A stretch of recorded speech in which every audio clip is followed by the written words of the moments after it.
Hi friends, ಕಿರಿ ಕಿಚನ್ಗೆ ಸ್ವಾಗತ. ಇವತ್ತಿನ ರೆಸಿಪಿ ಬಂದು ಎಲೆಕೋಸಿನ ಹಯಗ್ರೀವ ಸ್ವೀಟ್.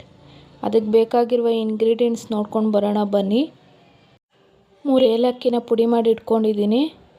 ಪಂಪ್ಕಿನ್ ಸೀಡ್ಸ್ನ ತೊಗೊಂಡಿದ್ದೀನಿ. ಗೋಡಂಬಿ, ಆಯಿಲು 2 ಟೇಬಲ್ ಸ್ಪೂನು, ತುಪ್ಪ 2 ಟೇಬಲ್ ಸ್ಪೂನು, ದ್ರಾಕ್ಷಿ 2 ಥರ ತೊಗೊಂಡಿದ್ದೀನಿ. ಬಾದಾಮಿ ಪೌಡರ್ ಕೂಡ ತೊಗೊಂಡಿದ್ದೀನಿ 2 ಟೇಬಲ್ ಸ್ಪೂನು. ಮತ್ತು 1 ಬೌಲ್ ಆಗುವಷ್ಟು ಬೆಲ್ಲ ತೊಗೊಂಡಿದ್ದೀನಿ.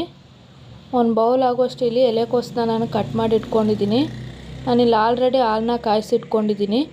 ಬನ್ನಿ ಯಾವ ರೀತಿ ಮಾಡೋದು ಅಂತ ನೋಡ್ಕೊಂಡು ಬರೋಣ. ಒಂದು ಬಾಣಲೆಗೆ ತುಪ್ಪ, ಆಯಿಲ್ನ ಸೇರಿಸ್ಕೊಳ್ಳಿ. ಬಿಸಿಯಾದ ನಂತರ ಬಾದಾಮಿ, ಗೋಡಂಬಿ, ಪಂಪ್ಕಿನ್ ಸೀಡ್ಸು ಮತ್ತು ದ್ರಾಕ್ಷಿ. ನಾನಿಲ್ಲಿ 2 ಥರ ದ್ರಾಕ್ಷಿ ತೊಗೊಂಡಿದ್ದೀನಿ. ಇಷ್ಟನ್ನು ಹಾಕ್ಕೊಂಡು ಫ್ರೈ ಮಾಡ್ಕೊಳ್ಳಿ. ಫ್ರೈ ಆದ ನಂತರ ಈ ಥರ ಫ್ರೈ ಆದರೆ ಸಾಕು. ಒಂದು ಬೌಲ್ಗೆ ಸರ್ವ್ ಮಾಡಿ ಇಟ್ಕೊಂಡಿದ್ದೀನಿ. ಇದೇ ತುಪ್ಪಕ್ಕೆ ಕಟ್ ಮಾಡಿ ಇಟ್ಕೊಂಡಿರೋ ಎಲೆಕೋಸನ್ನ ಸೇರಿಸ್ಕೊಳ್ಳಿ.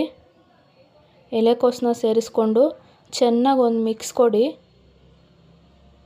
ಮಿಕ್ಸ್ ಕೊಟ್ಟು ಚೆನ್ನಾಗಿ ಫ್ರೈ ಆಗಲಿ. ಹಸಿ ಸ್ಮೆಲ್ ಹೋಗೋವರೆಗೂ ಫ್ರೈ ಆದರೆ ಸಾಕು. ಒಂದು 5 ನಿಮಿಷ ಇದೇ ಥರ ಬೇಯೋದಕ್ಕೆ ಬಿಡಿ. ಒಂದು 5 ನಿಮಿಷ ಆದ ನಂತರ ಇದಕ್ಕೆ ಒಂದು ಅರ್ಧ ಗ್ಲಾಸಷ್ಟು ವಾಟರ್ನ ಸೇರಿಸ್ಕೊಳ್ಳಿ. ವಾಟರ್ನ ಸೇರಿಸ್ಕೊಂಡು ಚೆನ್ನಾಗಿ ಬೇಯೋದಕ್ಕೆ ಬಿಡಿ. ಒಂದು 2 ಮಿನಿಟ್ಸ್ ಬೆಂದರೆ ಸಾಕು. ಒಂದು 2 ಮಿನಿಟ್ಸ್ ಆದ ನಂತರ ಇದಕ್ಕೆ ನಾನಿಲ್ಲಿ 1 ಗ್ಲಾಸ್ ಹಾಲನ್ನ ತೊಗೋತಾ ಇದ್ದೀನಿ. 1 ಗ್ಲಾಸ್ ಹಾಲನ್ನ ಸೇರಿಸ್ಕೊಳ್ಳಿ. ಸೇರಿಸ್ಕೊಂಡ ನಂತರ ಚೆನ್ನಾಗಿ ಒಂದು ಮಿಕ್ಸ್ ಕೊಡಿ. ಮಿಕ್ಸ್ ಕೊಟ್ಟ ನಂತರ ನಾವೀಗಾಗಲೇ ಕುಟ್ಟಿ ಪುಡಿ ಮಾಡಿ ಇಟ್ಕೊಂಡಿರೋ ಏಲಕ್ಕಿನ ಸೇರಿಸ್ಕೊಳ್ಳಿ. ಸೇರಿಸ್ಕೊಂಡು ಚೆನ್ನಾಗಿ ಒಂದು ಮಿಕ್ಸ್ ಕೊಡಿ. ನಾವಿಲ್ಲಿ 2 ಟೇಬಲ್ ಸ್ಪೂನು ಬಾದಾಮಿ ಪೌಡ್ರ್ ತೊಗೊಂಡಿದ್ವಲ್ಲ ಅದನ್ನೂ ಸೇರಿಸ್ಕೊಳ್ಳಿ. ಸೇರಿಸ್ಕೊಂಡು ಚೆನ್ನಾಗಿ ಒಂದು ಮಿಕ್ಸ್ ಕೊಡಿ. ಮಿಕ್ಸ್ ಕೊಟ್ಟ ನಂತರ ಬೇಯೋದಕ್ಕೆ ಬಿಡಿ. ಹಾಲಿನ ಜೊತೆ ಎಲೆಕೋಸು ಬೆಂದ ನಂತರ ನಾವು ತೊಗೊಂಡಿರೋ ಬೆಲ್ಲನ ಸೇರಿಸ್ಕೊಳ್ಳಿ. ನಿಮಗೆ ಯಾವ ಕ್ವಾಂಟಿಟಿಲಿ ಬೇಕೋ ಆ ಕ್ವಾಂಟಿಟಿಯಲ್ಲಿ ಬೆಲ್ಲನ ಸೇರಿಸ್ಕೊಳ್ಳಿ. ನಿಮಗೆ ಸ್ವೀಟ್ ಜಾಸ್ತಿ ಬೇಕು ಅಂತ ಅನಿಸಿದರೆ ಬೆಲ್ಲನ ಸ್ವಲ್ಪ ಜಾಸ್ತಿ ಸೇರಿಸ್ಕೊಳ್ಳಿ. ಇಲ್ಲ ಮೀಡಿಯಮ್ ಆಗಿರಲಿ ಅಂದರೆ ಮೀಡಿಯಮ್ ಆಗಿ ಸೇರಿಸ್ಕೊಳ್ಳಿ ಬೆಲ್ಲನ. ಬೆಲ್ಲ ಸೇರಿಸ್ಕೊಂಡ ನಂತರ ಕುದಿಯಲು ಬಿಡಿ. ಒಂದು 10 ಮಿನಿಟ್ಸ್ ಡ್ರೈ ಆಗೋವರೆಗೂ ಕುದೀಲಿ.